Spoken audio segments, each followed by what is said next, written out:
your games and your toys, and partake of the joys of Mother Goose Land. Mother Goose Land, you'll meet the Pied Piper, Miss Muffet too, there's King Cole and his fiddlers, and Little Boy Blue. So get the witch and her broom, and fly out of the room. You won't find any gloom in Mother Goose Land. Oh, Jack and Jill went up the hill to fetch a pail of water. Jack fell down and broke his crown, and Jill came tumbling after. This little piggy went to market, and this little piggy stayed home. And this little piggy had roast beef, and this little piggy had none. And this little piggy cried, wee, wee, wee, all the way home.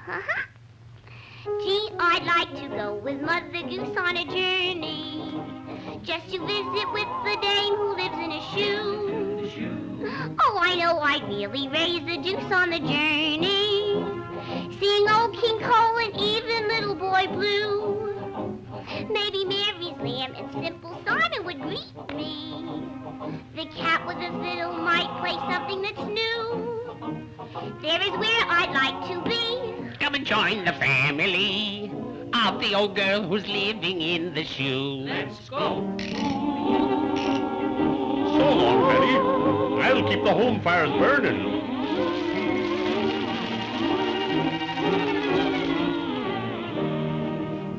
I don't care what's down below. Let it rain, let it snow. I'll be up on a rainbow, sweeping the clouds away.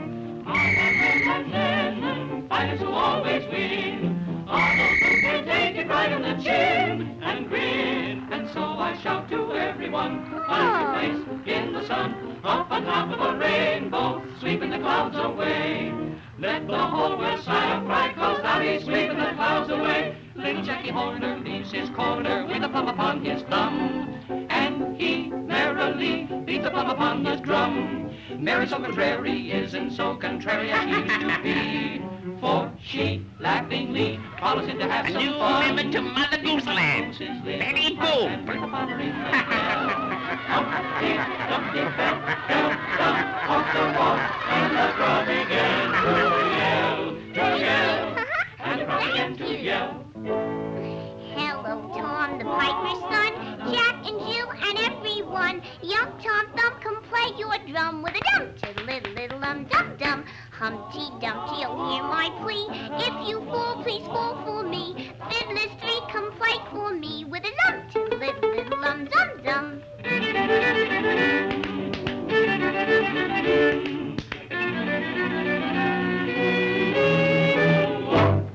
Little Boy Blue, come blow your horn. The sheep's in the meadow. The cow's in the corn.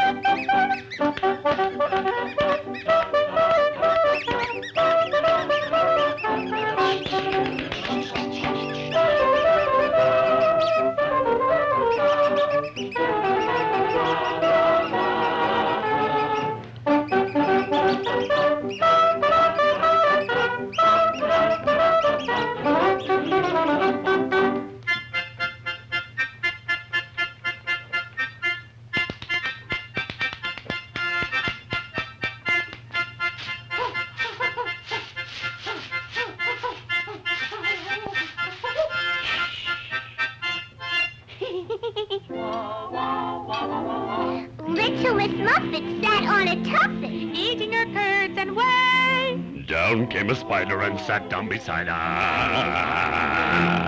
Down came a spider, sat down beside her, frightened Miss Muffet away. Humpty Dumpty sat on a wall, Humpty Dumpty had a great fall. All of his horses and all of his men couldn't put Humpty together again. The woman in the shoe had a family that always kept her life in a memory. She couldn't keep them all when she was just 53. Hi-do-do-do-do, the cat and the fiddle, the fiddle. The little dog laughed to see her sport, and the cloud jumped over the moon. Oh, yeah?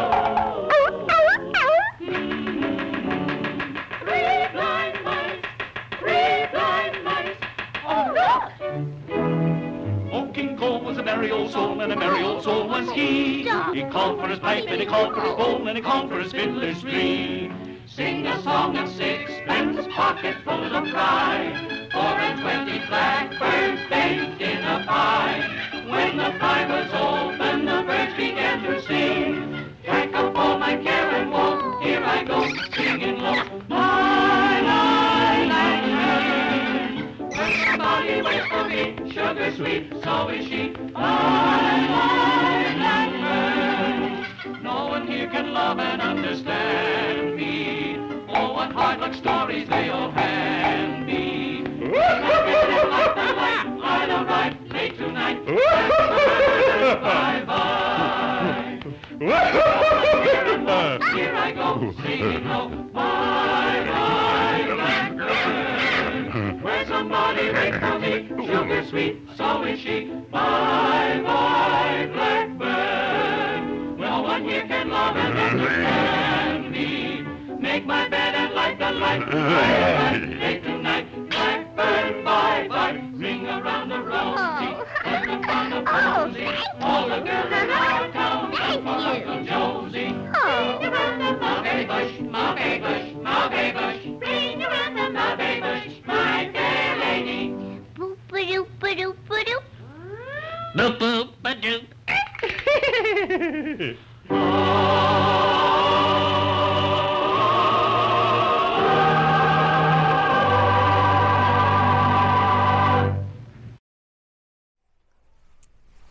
Hello, hello. This is Celeste from Hexen Arcane, and I'm here to present a very fun film.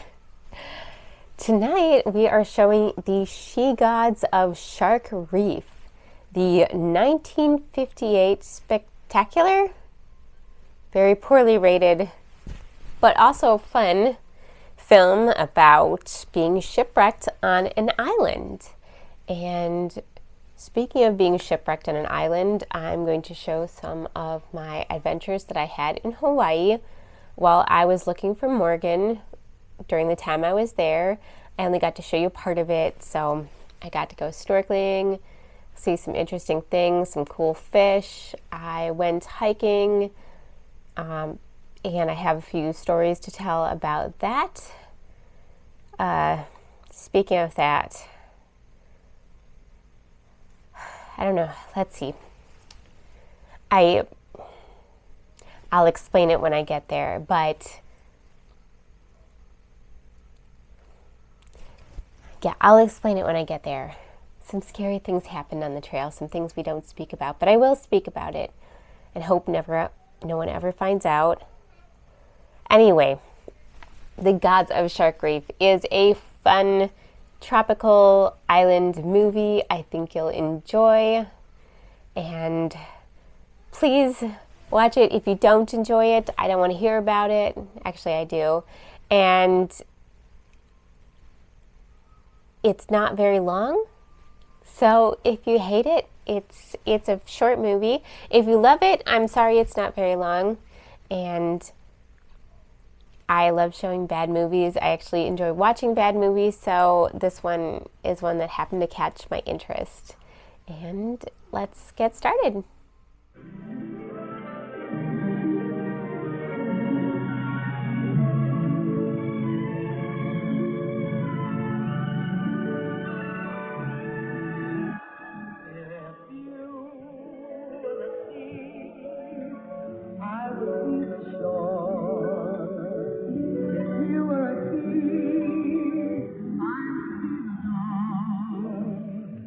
I dream of a world to be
Under cover of darkness, I had made my way to the far side of the island, where my brother had a small trading schooner anchored.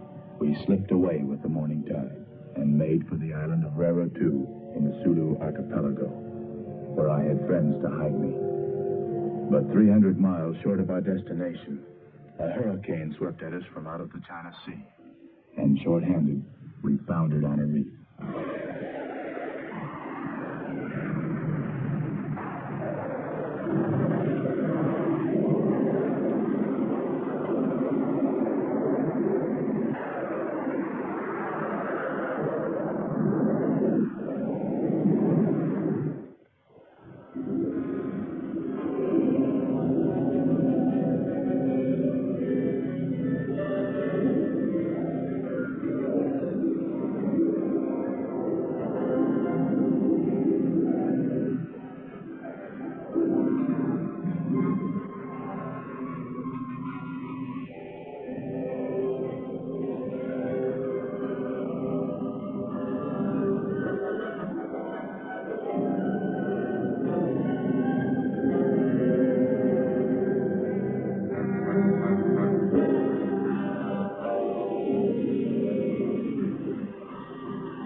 We didn't see the reef.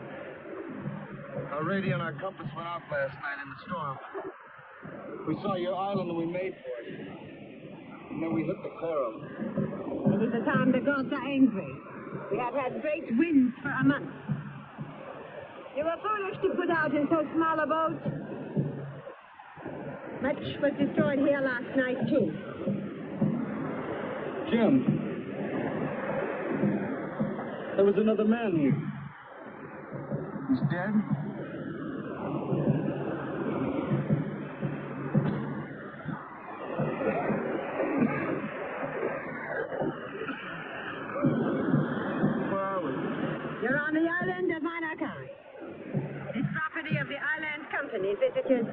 not allowed on this island. We don't want to be here any more than you want us here. Are there any boats that touch this island? How soon can we get away from here? The company launch will be here in 10 days. They will take you away. 10 days? We can't wait that long. You will not mind. Time passes quickly in Banakai.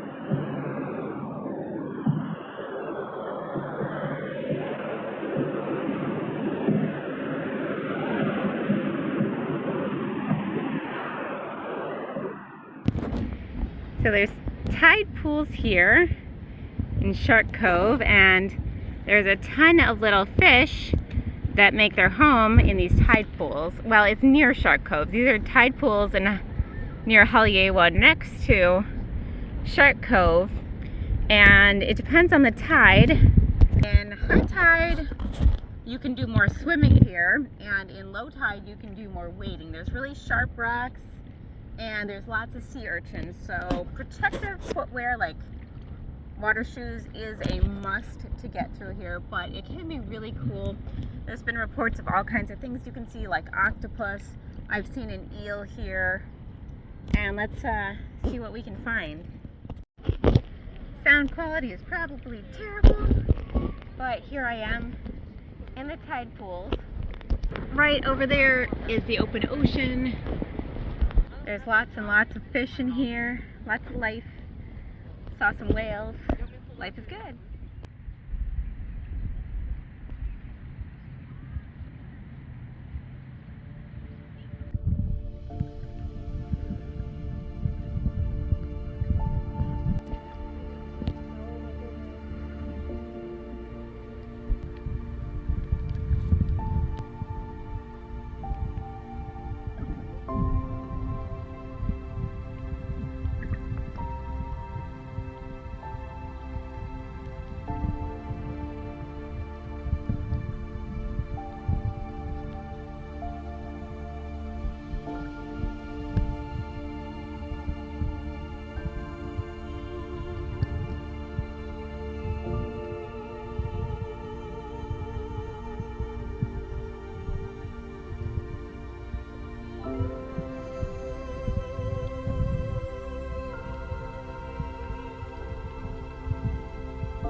Here's some sea urchins.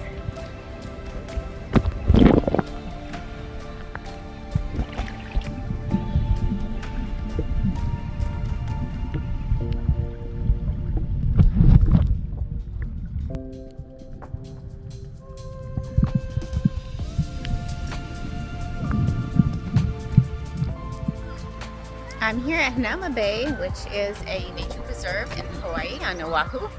And I'm still looking for Morgan, still haven't found her. But I'm here looking at fish today, which is really awesome. It's one of the best spots for snorkeling.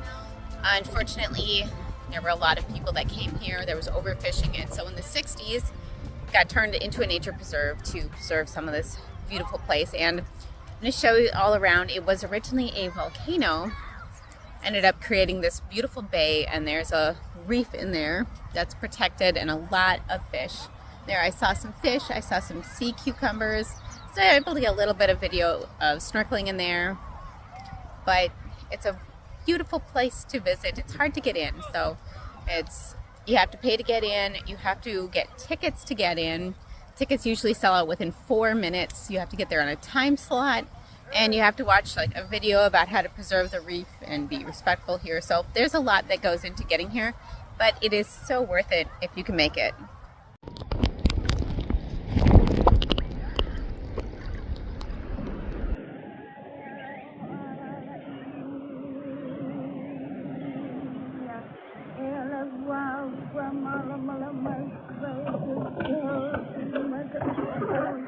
This is the guest house.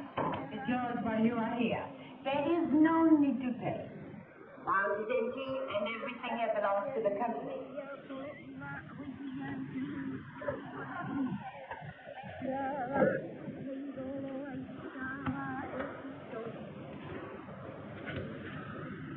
must rest. We have such cases with our divers. It is not dangerous, unless you do it too often. Or stay under too long. There is that, of course. You will need dry clothes. On our boat we have... And later we will salvage what we can from the boat. Bring lava-lavas for these men. Your names? I will need them for my report to the company. What shall we call you? Johnson. Christy Johnson. And this is my brother Lee. And your business? Collecting specimens for museums. You are a scientific expedition? We have had several here before.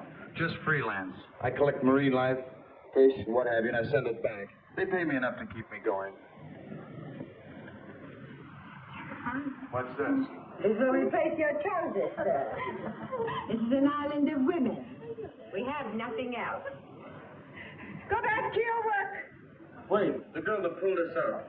There is no need to pay on Banakai. Everything is given the dog by the company. Company? What company? The Island Company. A world-famous concern. Fish? Canaries? Pearl.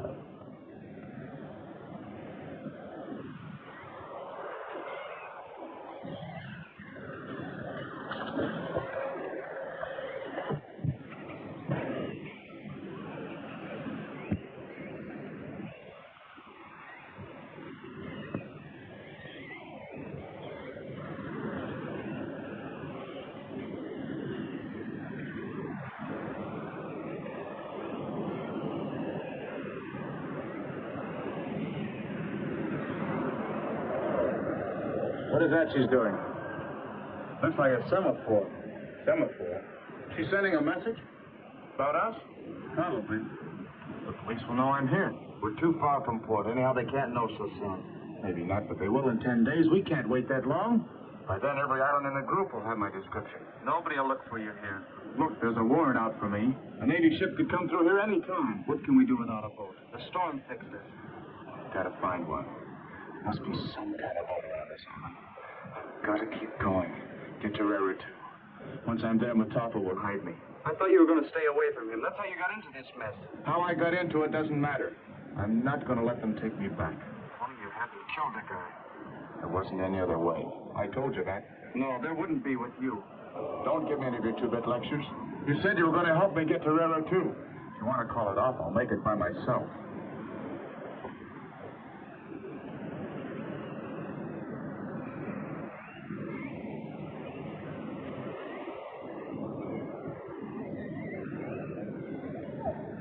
Young man feeling better now? He just got a knock on the head when we hit the reef. You, sending a message? To Big Island. About us? I send message every day. Today I tell about you. They say many ships wreck in big storms. And they're coming to pick us up. In 10 days. You wait. The bigger boats, they don't come in here, do they? No, they're too dangerous. Many people die. You very lucky. I guess we were at that. I thought I saw something just inside the reef. That become a shark god kangaroo. That place taboo. Shark god angry, long time now. Brings many bad storms, much bad fortune. Well, he certainly didn't bring us any luck. Is there anything we could do to get him in a better humor? Kangaroo, hungry.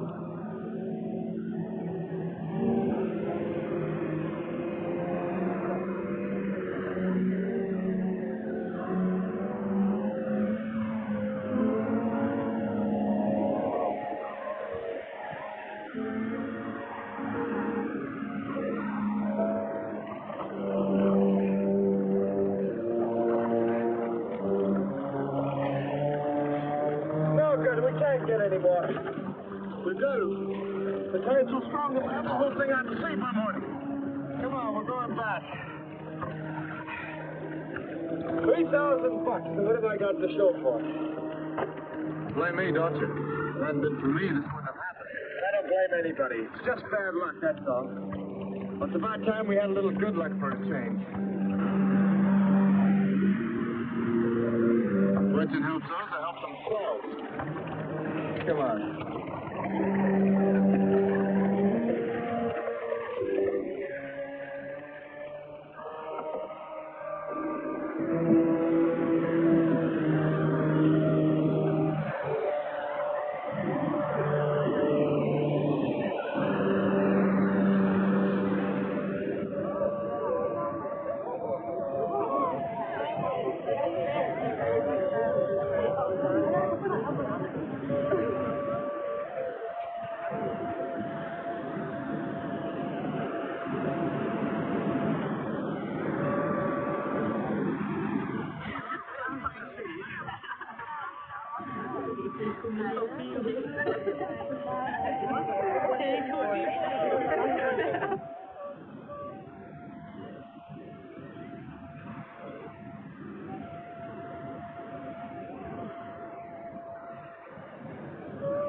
You have good fortune, sir. This is all we got. $20 worth at the outside. You've had both a long time now. About 8 months. Took every cent I could raise. Now it wouldn't even make good firewood. Perhaps it is the hand of fate. Who knows true destiny? Life-twisting reef from which is no escape. Which brings up an interesting point. Does this twisting reef we're in now include board as well as room? Board. Food. You go there when you are hungry. The women will help you. What's all this? Here oysters are opened. Taken, sorted, classified, stored. Stored. Until ship comes for them in 10 days from now. Is this the same ship that takes us away? It is so. You understand? These places you are not permitted to go. Company rule. Feed these men. The girl doesn't seem too fond of us, does she? Well, she's doing pretty well. After all, we weren't exactly invited.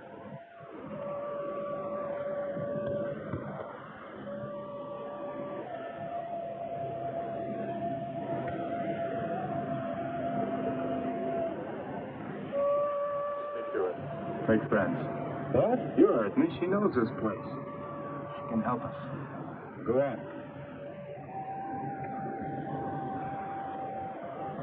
Hello. What's your name? My name is Chris. What's yours? Mahia. Mahia. That's a pretty name. You eat now? With us? Yes.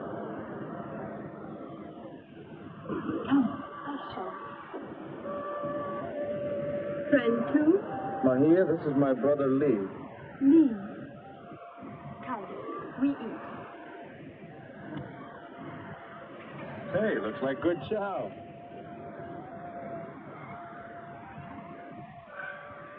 What's wrong?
Great.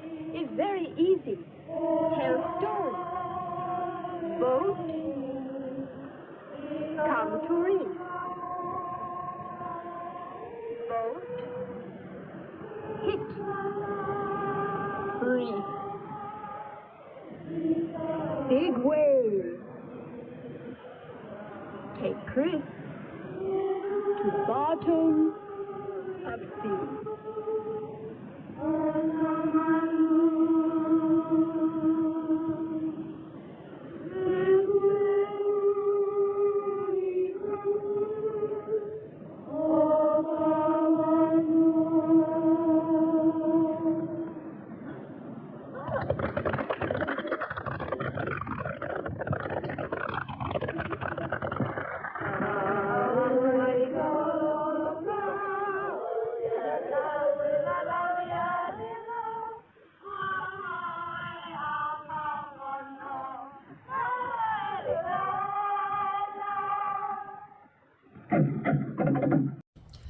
I am now looking for Morgan at Lea Point State Wayside, which is a tiny little place in a tiny little town. And it's actually a really, really neat lookout. It's by the north shore of Oahu. And this point on the north shore, it just comes out to like a very jagged spot. And there's some really cool rock formations. So I think we should go check it out. Also, like a lot of Oahu, this is a tsunami hazard area. So I'm going to be real careful. So I'm here on Lea Point, and there's a really cool rock formation. I'm about to walk down the point too, but you probably won't be able to hear me over the waves. So right now I'm just going to show you a really awesome rock formation. And it's just really neat. The waves are coming up. The ocean water is beautiful. There's tourists walking through my shot.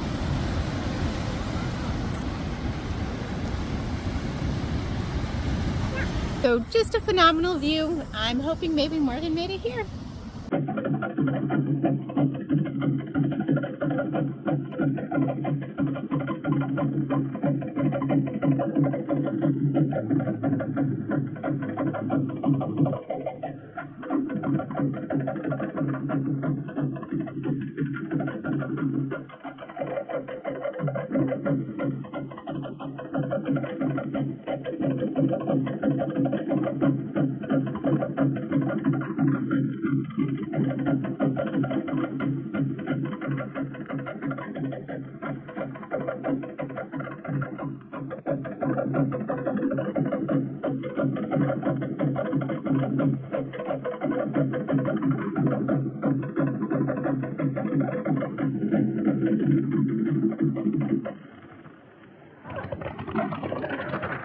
Now you do. Go on, Chris.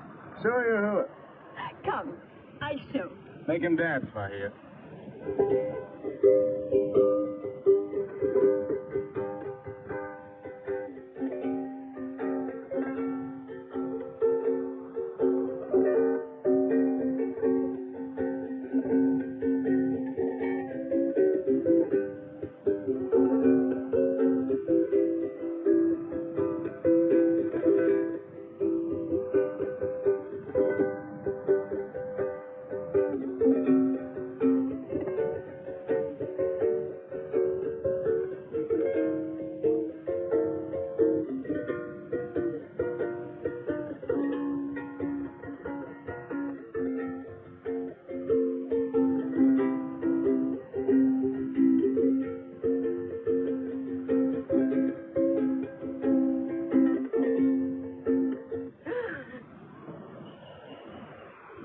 What's the matter?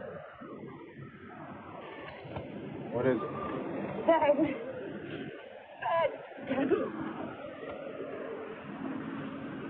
What happens now?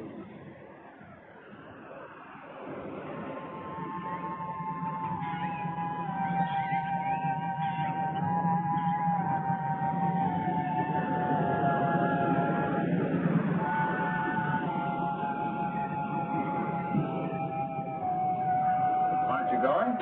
Going where? To find your little girl. Your little dancing partner. Those women think we're taboo. You saw the look on their faces last night. You've never been taboo to a woman in your life. You know it. They're all hepped up on this superstition thing. And that pua. Look, I told you. If we want to get away from here, we've got to find somebody that knows the ropes. If we find a boat, we've got to have supplies. We'll need a friend. This is your chance.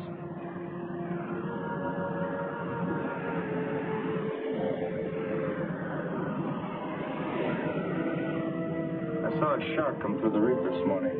Great. Hey, if those babies can come in, that means we can get out. And if we don't make it, we end up like Jim. He'll make it. Hey, you better watch out. You'll get as jumpy as those women down there. Cheer up. Life's just beginning. There's nothing to worry about. I'll scout around, see if I can rustle up anything.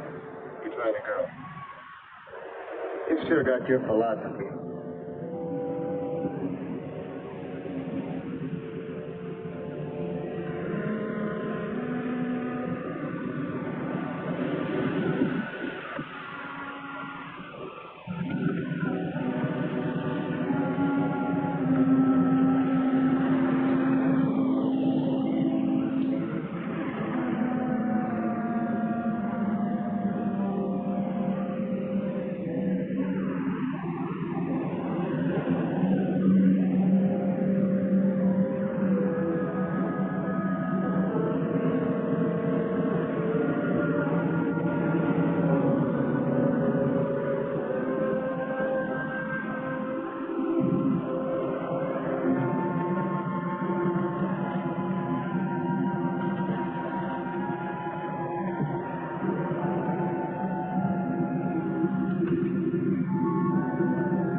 I've been looking for you.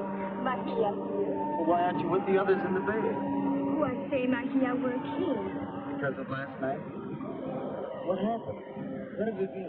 Who I say shark got hungry. When people die on reef, shark got eat. Mahia save your life. Make gods more angry. Last night, when flowers break, it's very bad. Who I say big taboo on you. She say no see you. She send me here. What's Pooh got to do with this? She taboo, sacred. Know all about war. You want me to go away? And what are you afraid of? Pooh? Of God. Taboo. Maybe Chris died. Listen, if the gods wanted me to die, they wouldn't have had you out there with a knife to cut me free, would they? But what are we worrying about? That's for Pooh, she doesn't realize. How old are you? 18. Why aren't there any men here on the island? You know nothing about us, do you? Chris good. Mahia knows that.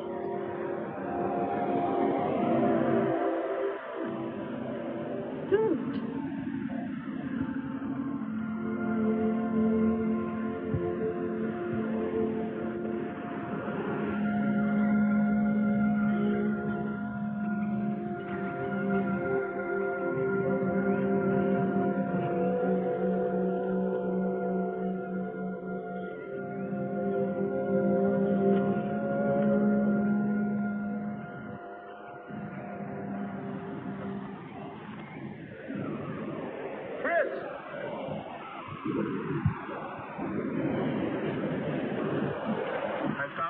Found what? A boat. An outrigger. It's around the point. Come on, I'll show you.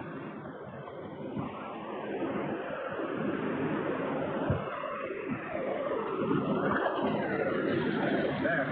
We can make any place we want to in this. We'll easily make there a sea. The mast is broken. We'll have to find a new one.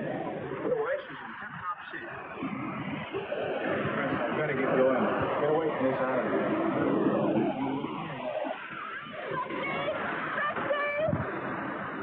It's your woman. I want you should leave girl alone. What do you mean? You know what I mean. I saw you. You have no business here. In 1 week you go away. Till boat comes, you leave girl alone. What is all this? You bring trouble. God, put to curse. And you bring that much trouble. You can't believe that. Mahia brings back no pearls. All know this. All know where Mahia was today.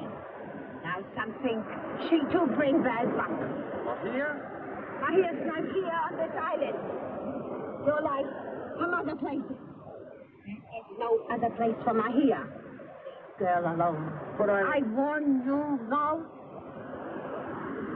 After this, well, if you're mine, can you tell me? I'm ready. I ended up going on a hike to Tantalus Summit. Unfortunately, none of my video has any audio. And why does it not have any audio? That is a really good question, and we will come to that. But first, I decided to hike through this area. There was actually a person that was found deceased on this trail in 2019, a hiker, and they still have not solved it. They don't know. I don't think they released what killed him, and they didn't release what part of the trail I was walking on that he was found, but they did say that there were some suspicious circumstances surrounding his death, and they were investigating it. That is all I know. I'm curious if anyone knows any more about that, but I decided to hike up to Tantalus Summit and see what it was all about. And here I was talking about how I actually got to hike through a bamboo grove, which is a really cool experience. It's something I'd never had before. I just didn't come across a bunch of bamboo out in the wild, and I picked one up as a walking stick. Actually, people had laid a bunch on the trail at the trailhead right there, and you could find more as you walked. And I was really excited to go up. It was a pretty steep path, but it was a fun, pretty easy walk. And I was really enjoying it, although parts of it started to smell like a dead chipmunk, or dead something or other. It had a weird smell to it in some parts. And I also saw some wild boar tracks, which maybe accounted for the smell, but I thought that was really cool as well. That I didn't see any of the wild pigs or boar or whatever they were, but seeing their tracks was really neat. Knowing that there was a path where they pretty regularly must have come through there was a really interesting experience for me as well. But here we're about to get to why there is no audio on this video.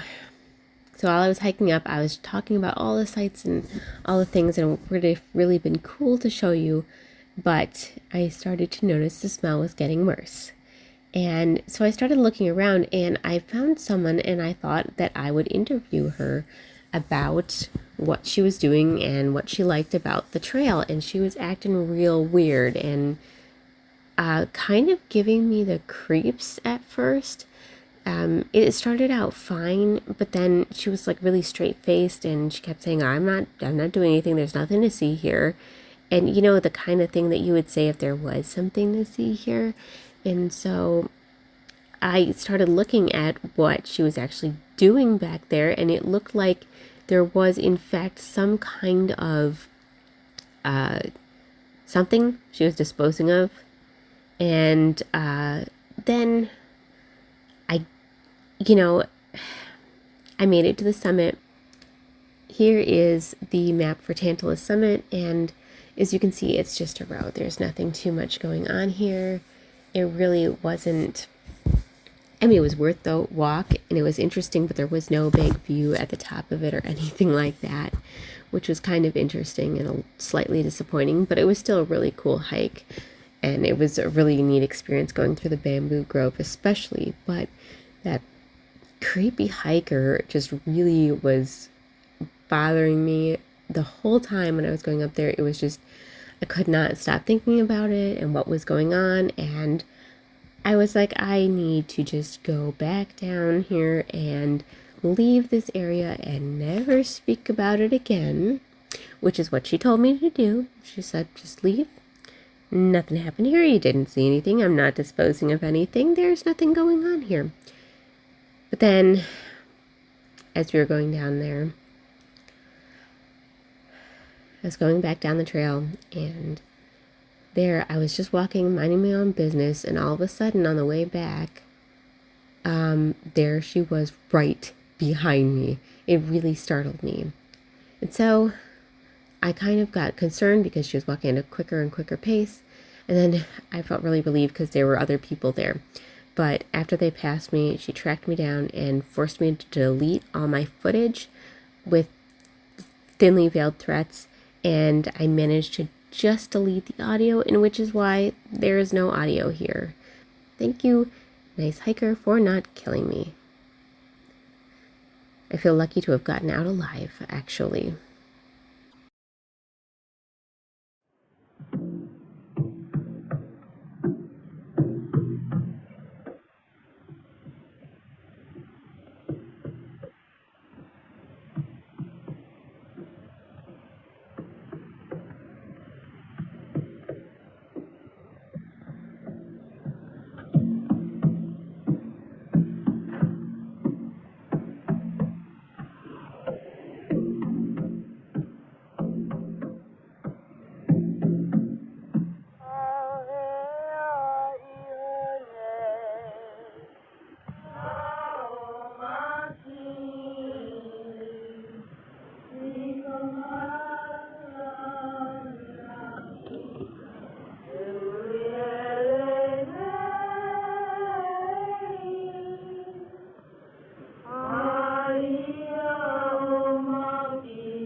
God of the island, Lord of our sea, give us a sign. God of the old people who were here before us, God of the land sunk beneath the sea, visit not your anger upon us. Tangaroa, take our sin away from us. Deliver us from your anger. We are humble, Tangaroa. Give us a sign.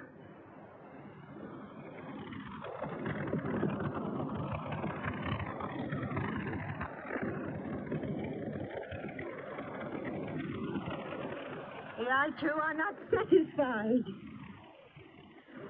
Tomorrow, we make the ceremony. Tomorrow morning, we make the purification.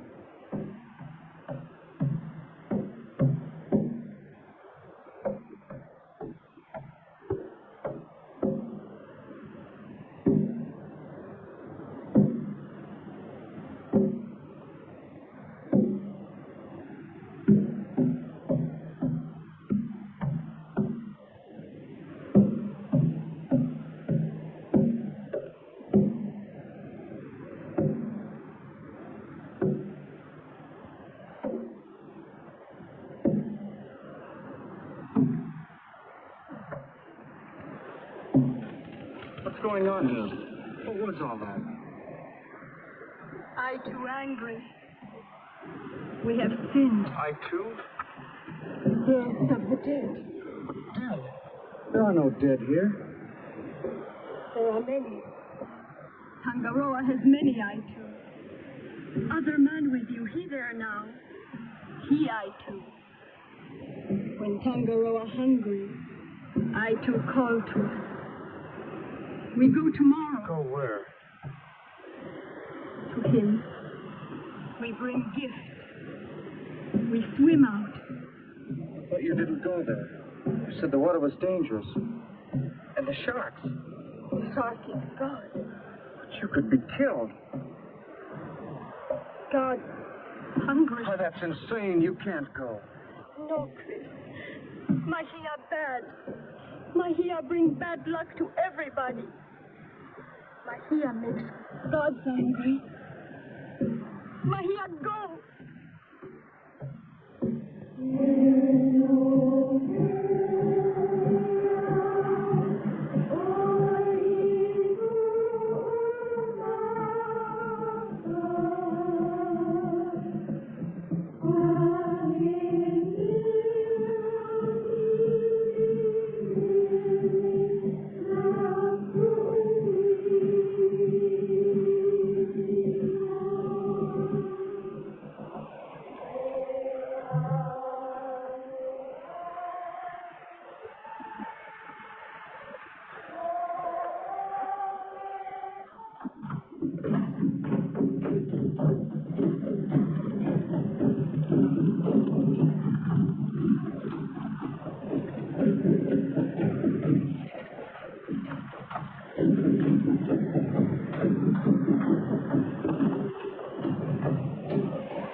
aren't you, kangaroo? Let me by. I warned you, kangaroo, and not forget. Let me by. Bring me water and dry clothes. Do you understand?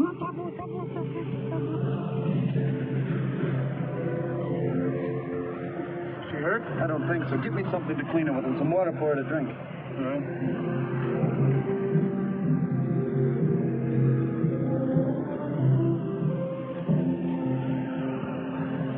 Chris.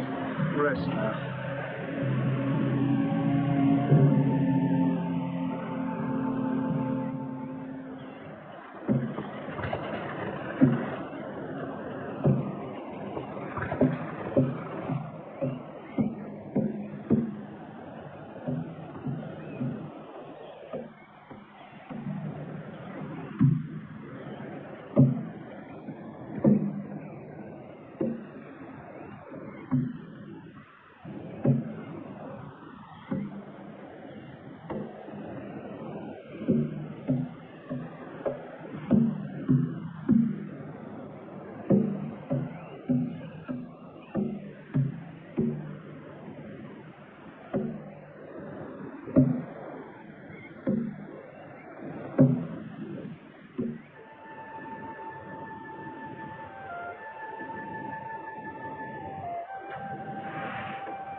You'll sleep?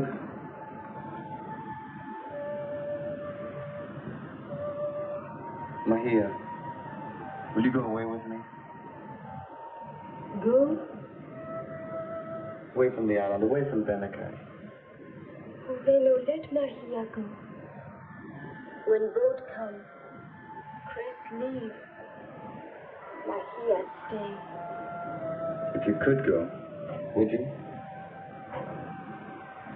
Mahia go with Chris anyway.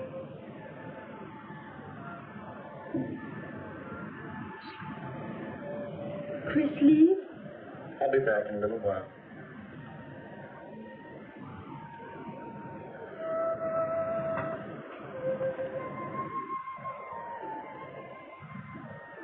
This is the Pali Highway, and there's actually myths about this. So one of the things in Hawaii is you are not supposed to bring any pork products, as in anything containing pig, across the Pali Highway. The reason for this is supposed to be that Oahu had this pig god, Kamapua'a, and he was dating Pele, the volcano goddess, and the relationship did not work out. And so when they broke up, they decided to split the island. So one side would belong to Pele, and the other side would belong to Kamapua'a. And so if you bring a pork product to Pele's side of the island, then you are like violating that agreement. So what happens if you do that? Well, some people say that your vehicle will stall out and will remain broken down until you throw the pork out. And once you throw it aside, then the mythical tiny people named Menehune would come out and eat it later. Other parts of the legend say that an old woman with a dog will appear, and the only way to keep going is to feed the pork to the dog. So that's an interesting legend about the Pali Highway and why you cannot bring pork from one side of the island to the other. Hurry up, will you? We'll never get the outrigger made at this rate. I'm ready. Me. How soon can we be ready to leave? Later. If we get the mast replaced tonight, anytime? Anytime? Good. Come on.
No, come back now, tonight. Listen to me. The Americans are bad. The police are coming for them in the morning. There will be trouble. You cannot stay here. You must come with me now. No, I don't believe you. Don't come out. Take you.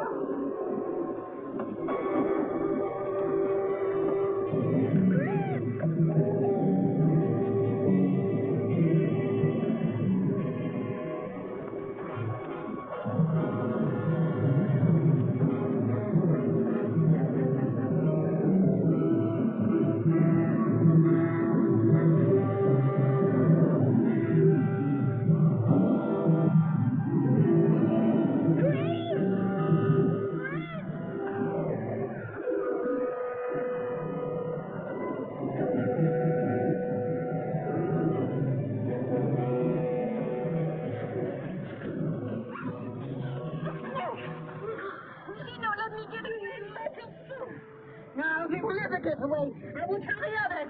She say police come in morning. Let's get out of here. No, no. Don't take it.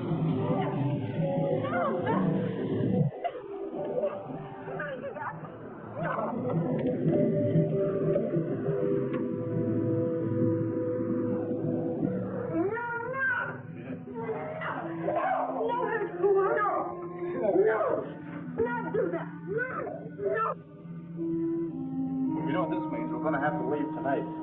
Right here, you know where they keep food supplies? Can you show us? Chris, leave tonight? We'll have to wait for dawn. We can't make that reef in the dark. Chris, leave Mahia?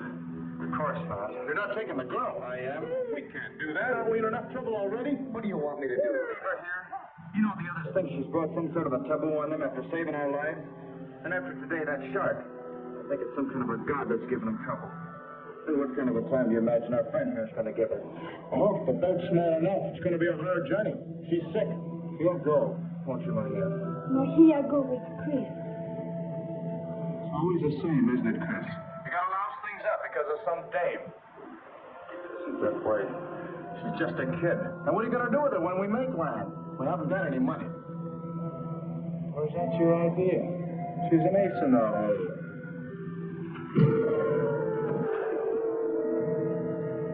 You'll be sorry for that, Chris.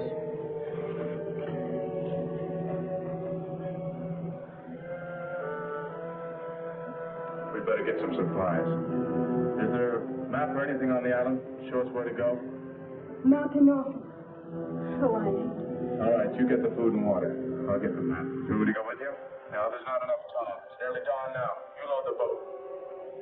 I'll take whatever's useful from the office. What about her? If we leave her, she'll warn the others. There's only one thing to do. No hurt for her. We'll have to take it with us. It's the only thing we can do. All right. We'll put her in the boat, too.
Chris.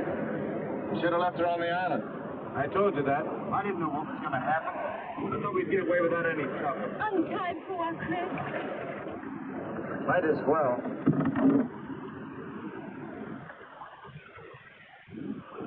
They tried to steal the pearls. I told you there were bad men. What? Didn't you hear them shouting? No, I was too frightened. Ask him. What is it? She said you tried to take pearls. She hear them call after you.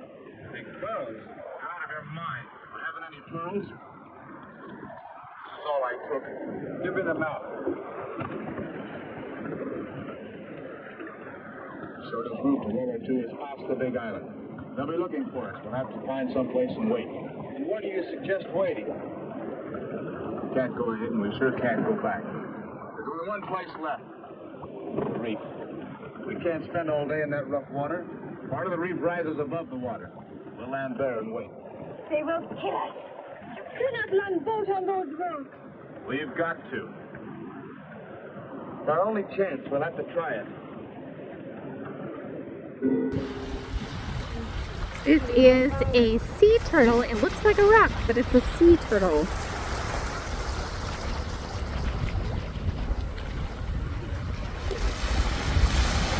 And it's huge.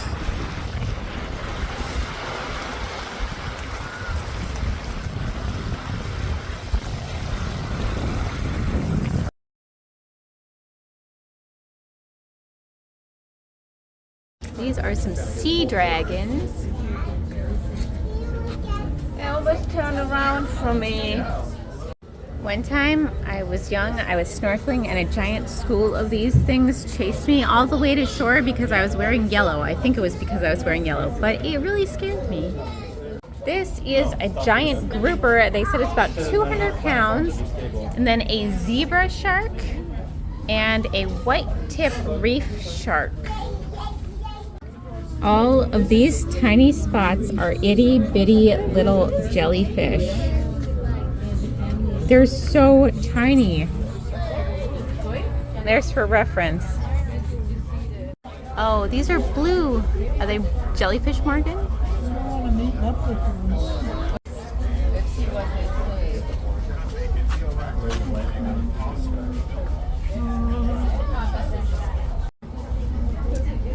More giant jellyfish. They move so pretty. Okay, if I was a fish, I would be this one. Oh, where's our purple fish? Went away.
find us there.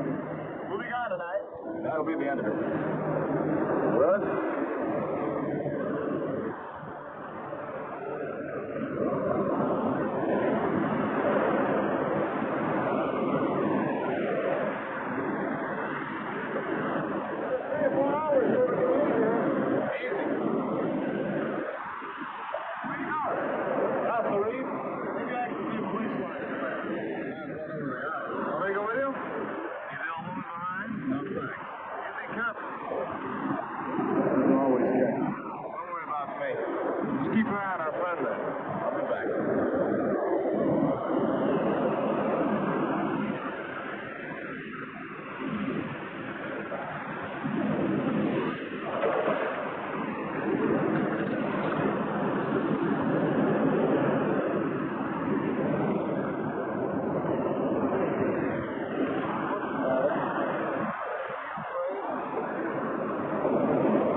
Smuggling guns.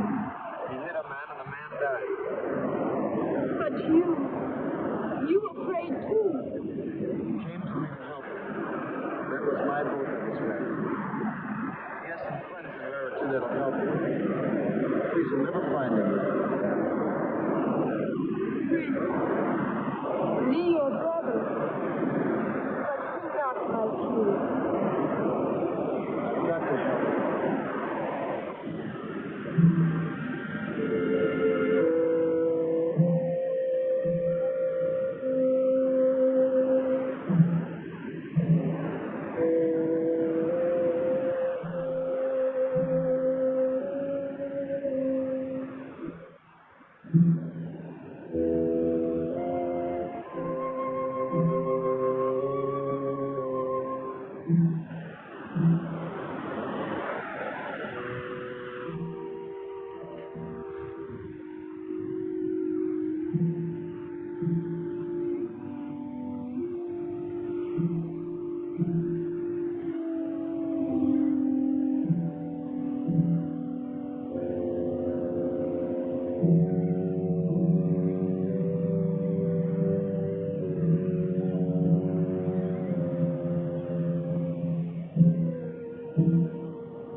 trying to steal the pearls. Warn the others.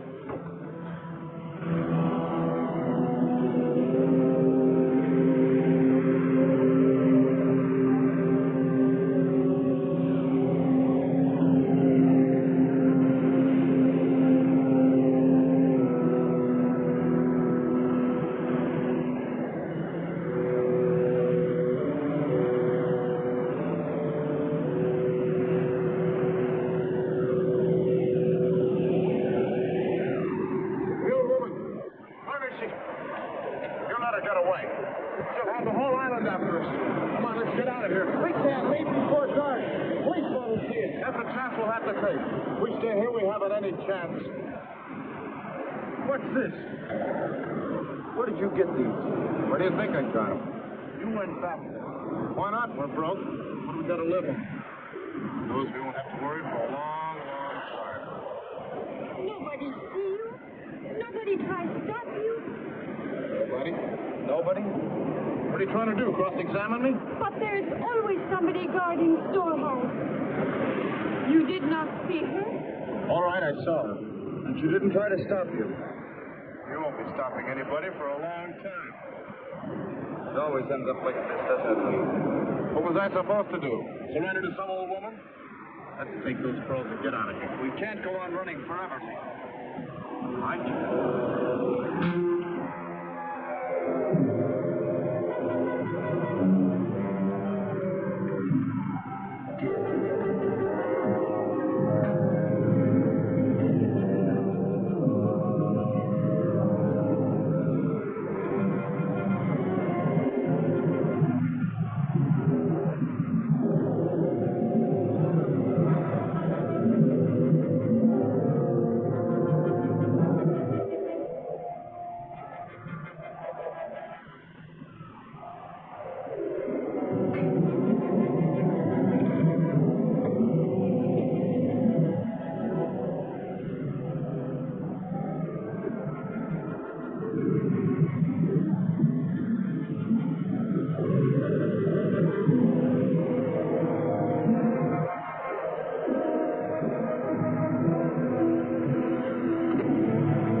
The tide is high, the wind is strong.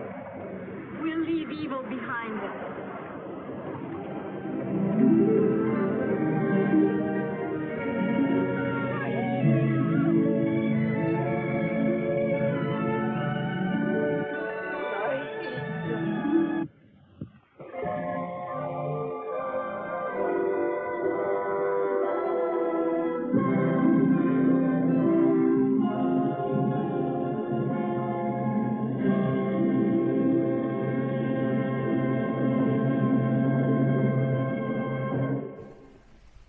Hello.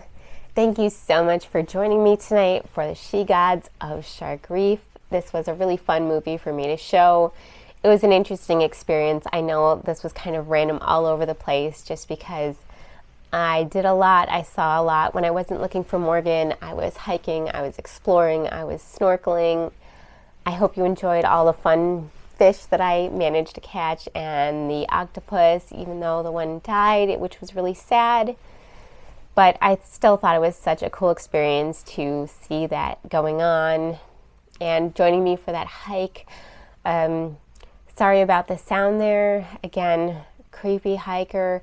I mean, really nice hiker who was definitely not up to anything nefarious, asked me to delete the footage, but I managed to get away with only deleting the sound. So I'm going to include that for my personal protection, because if this non-threatening person ever decides to track me down and have words with me about the footage that I included in this, I would like some witnesses.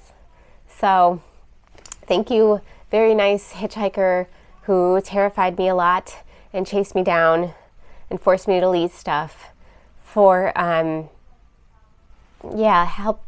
helping me get through the woods okay, because you know I followed them out. But either way, it was an experience.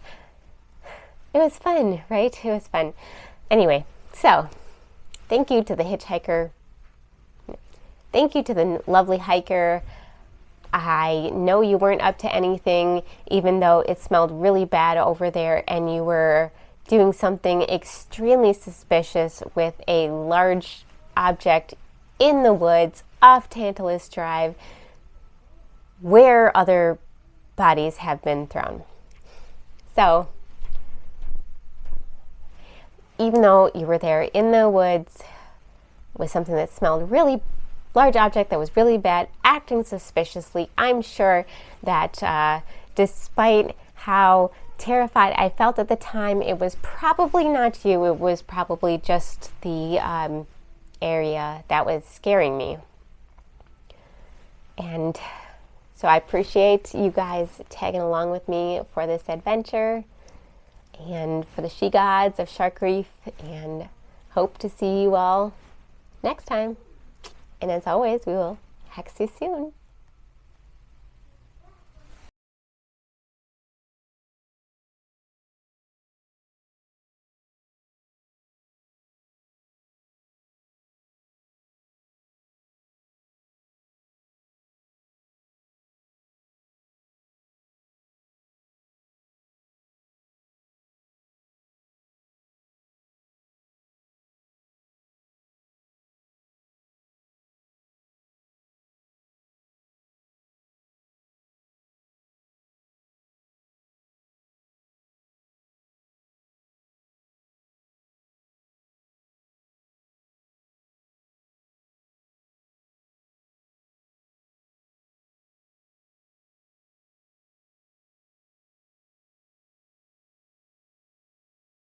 Hello, I am here to talk about another true crime case. This is one of Hawaii's most enduring unsolved crimes. It's the murder of Lisa Au in 1982. There is still so much mystery surrounding Lisa's disappearance and death. Lisa was a beautiful 19-year-old girl who lived in Kailua, which is a small town on the windward side of Oahu. She was described by people who knew her as being very positive, a very happy person. She was very giving to other people. Now, to kind of understand some of this, if you haven't been to Oahu or you don't really know the area well, the windward side is the much less traveled side of the island. It's a lot less populated, a lot less affluent. There's really no touristy stuff there at all. So the one side you have Honolulu, Waikiki, all the touristy stuff. The North Shore has a lot of stuff for tourism, surfing, things like that. And then the windward side is pretty small villages, there ranches. There isn't really that much going on out there. And it also tends to get a lot of rain. And the island in general is full of microclimates depending on the season. So one part of it could be sunny and another part, 20-minute drive could be just raining all day. And climates tend to shift very quickly. The entire island is also only 44 miles long, so keep this in mind when we talk about distance here. The time it takes to travel, the distance could be a lot longer than you would think based on the miles, just because of the traffic patterns. Nothing on the island is really that far apart from each other. So although it could be raining in one part and completely sunny in the other, due to the microclimates, it's really not that far of a distance. And even though it isn't that far, it's only 110 miles driving around Oahu Circle, which goes completely around the island. It can take up to 4 to 6 hours to completely drive around that, depending on traffic. Especially Honolulu area gets some really intense traffic, and at least like minimum of 3.5 hours to drive through without stopping at all. So going back to this case, a couple days before Wednesday, January 20th of 1982, Lisa met a huge milestone in her teen life when she got her driver's license. I know 19 seems pretty late for a lot of us, but she had just gotten her license, so she can now drive to her job. And on that one, here's some of the residential areas of Kailua. And then right turn. And Kailua is the city where Lisa Au grew up with her parents and then lived with her best friend and also worked at the salon. Here's some of the more residential areas of Kailua. I have no idea where Lisa Au lived in Kailua. I know that when her car was found, she was about 1 mile from her parents' house and 2 miles from her apartment. So somewhere in this area, about 1 mile off the Pali Highway. Also, the salon that she worked at, I tried to look up, and I don't believe it is in existence any longer, at least not as the salon she was working at the time.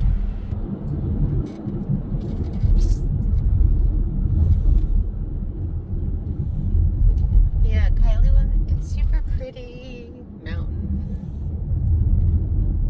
and on that Wednesday, Lisa finished work at the salon she was working at around 9 p.m. and drove to meet her boyfriend, Doug Holmes, at his sister's apartment, which was located in Makiki, which is across the island from where she was in Kailua. It was near Honolulu. On the way there, she stopped at a store called MJ's to get some poke to bring for a late dinner. It's traditional to bring something when you go over to someone's house. They were hanging out for a few hours when Lisa called her roommate, and who was also a co-worker at the salon. Her name was Candy Maines. She called her at 12:45, so very early now on Thursday morning, to let her know that she was about to head home. Okay, Hawaii gets a lot of rain. It isn't uncommon to drive in the rain there, but this night there was an absolute torrential downpour. Every report I read said it was just pouring rain. It was raining more than normal. It sounds like it could have been considered dangerous driving conditions for anybody, let alone a relatively inexperienced driver like Lisa. She was also there with her boyfriend and his sister, and we don't know if they were partying, intoxicated, inebriated in any way. I don't want to speculate on it. I just know it's not uncommon for people, especially of that age, to party when they get together. According to Doug's narrative, the couple left the apartment, they went downstairs and said their goodbyes, and then they got in their separate cars to head home. And he said that he did see Lisa get into her car, but he was also in the process of getting into his car at the time, and driving off, so he did not see her drive away. He just saw her get into the car. Lisa's parents are named Chester and Patrice, and they were very close to their daughter, and they would worry about her and her safety. They had to have been so concerned for her when her roommate Candy called them the next day to let them know that Lisa had not come home the night before and also had not shown up for her shift at work. So Lisa's parents called Doug right away, who had made it safely home to his dorm room at the University of Hawaii, where he was an engineering student. Doug's travel home was much closer to Makiki than where Lisa was headed. She had to basically cross the island, which is through mountains, basically. Doug immediately went out searching for his girlfriend and tried to retrace the path that she would have taken to get back to her home in Kailua. He expressed that at the time he was worried that Lisa may have gotten in an accident on her way home, especially with the hazardous conditions that were going on at the time with the storm and heavy rains.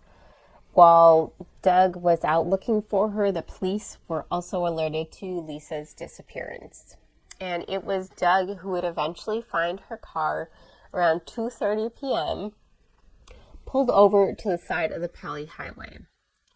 And I think this is interesting because if they called in the morning and he immediately went looking, there are not that many roads that go from the Honolulu side to Kailua, so it seems weird that they wouldn't have found it sooner, given that it doesn't take that long to drive from one side of the island to an hour. That would be about, or one side of the island to the other, it would be, I think, about an hour to drive from one side, if that, so I don't know about that.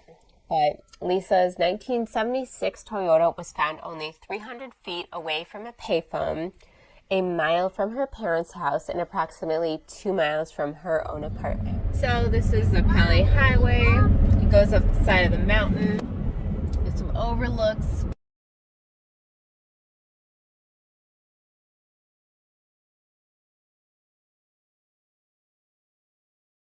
Okay, so if you see here, for someone who just gotten their driver's license in a torrential downpour, these could be some quite dangerous roads to drive along, especially past midnight.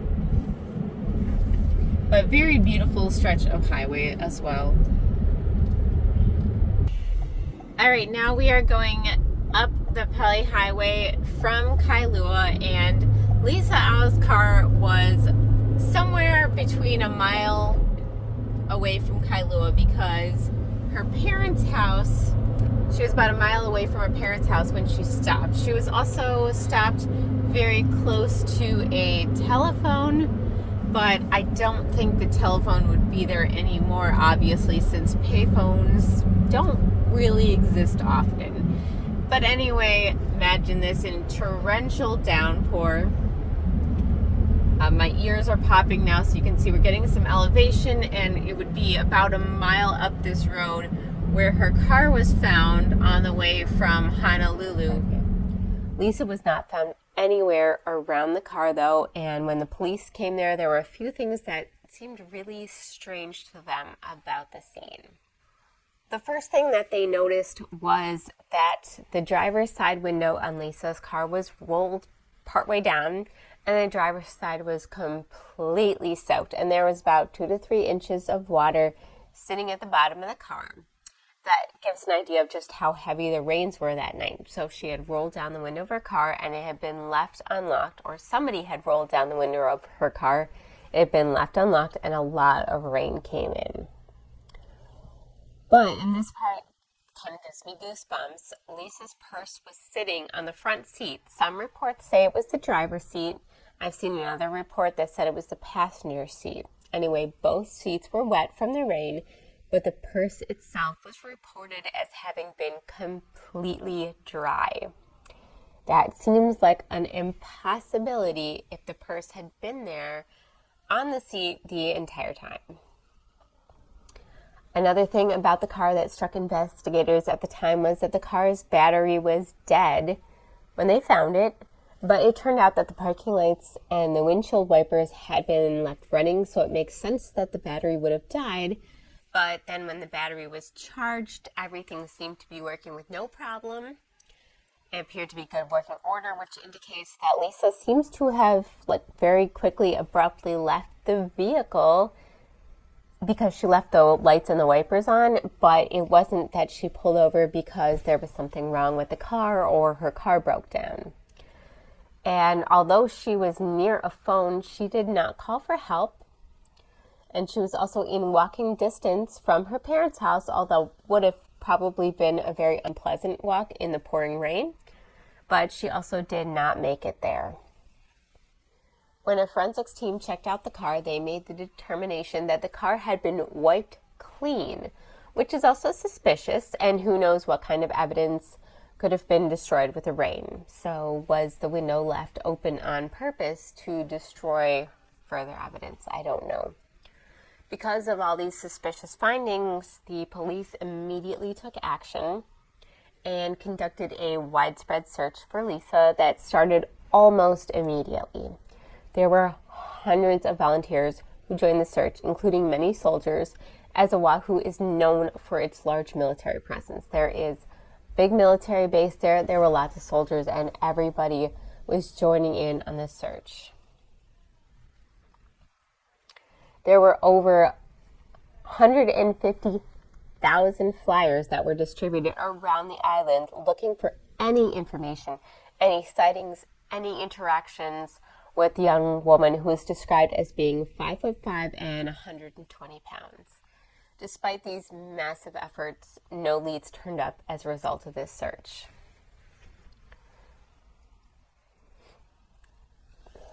It turns out it wasn't until days later, on January 31st, that the search ended when Lisa's body was found only 3 miles away from her boyfriend's sister's apartment where she was last seen. A man who was out for a jog with his dog on Tantalus Drive ended up smelling something foul and looked down into the ravine near him and spotted a nude body lying face down in the long grass of the ravine about 40 feet down. It had been 10 days since she had disappeared, but because of the heat and the humidity, as well as the insects and wildlife in the area, the body had been so badly decomposed that it was impossible to determine how she had died. And she was not able to be identified by her fingerprints, and ultimately it was her dental records and class ring that she wore that were instrumental in confirming her identity. So in just 10 days, the climate had that much of an impact on her body that they were not able to identify even who it was that they had found. This is where this case moves from completely tragic to just frustrating.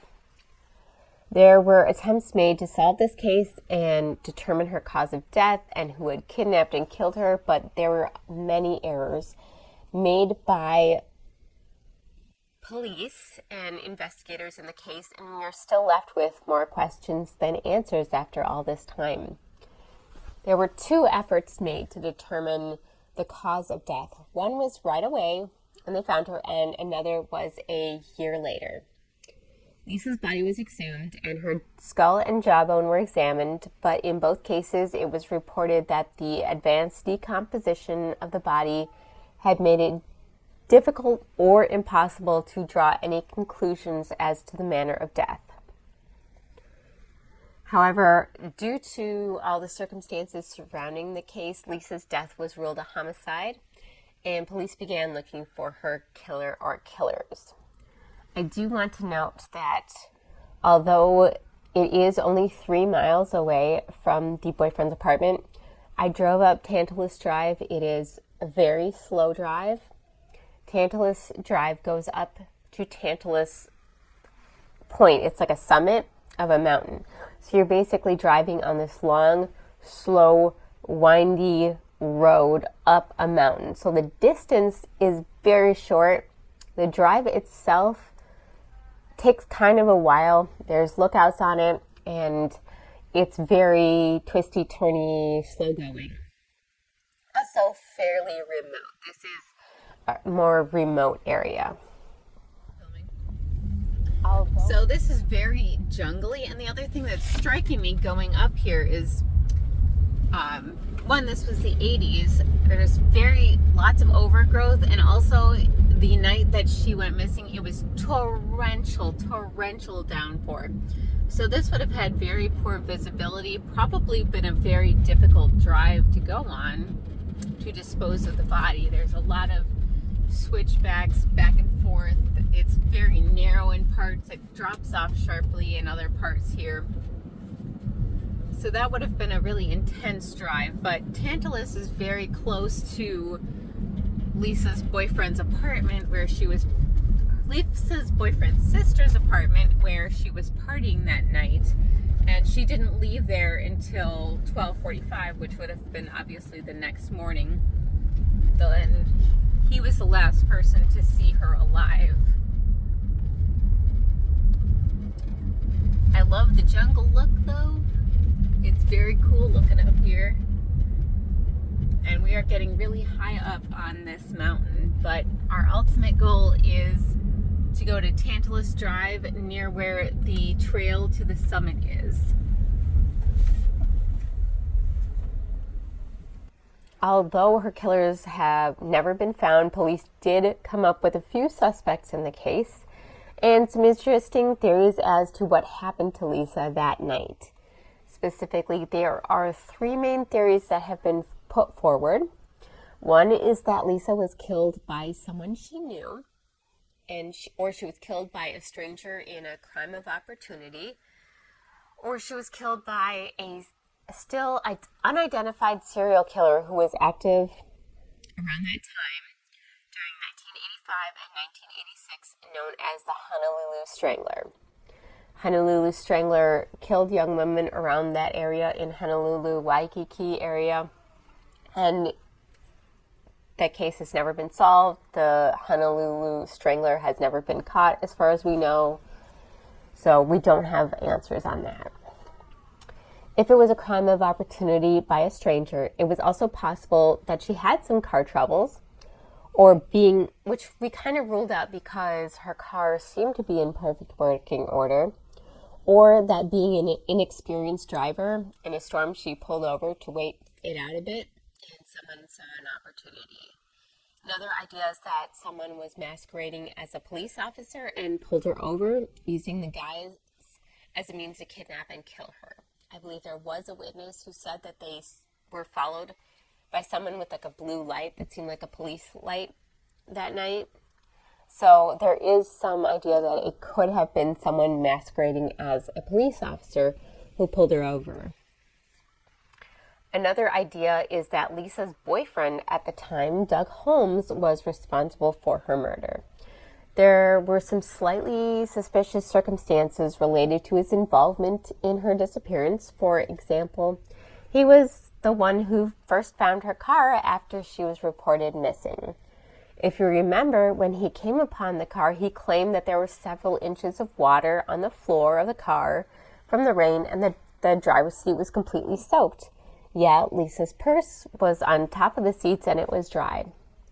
Did he actually bring her purse there and plant it himself before he reported that the car was discovered?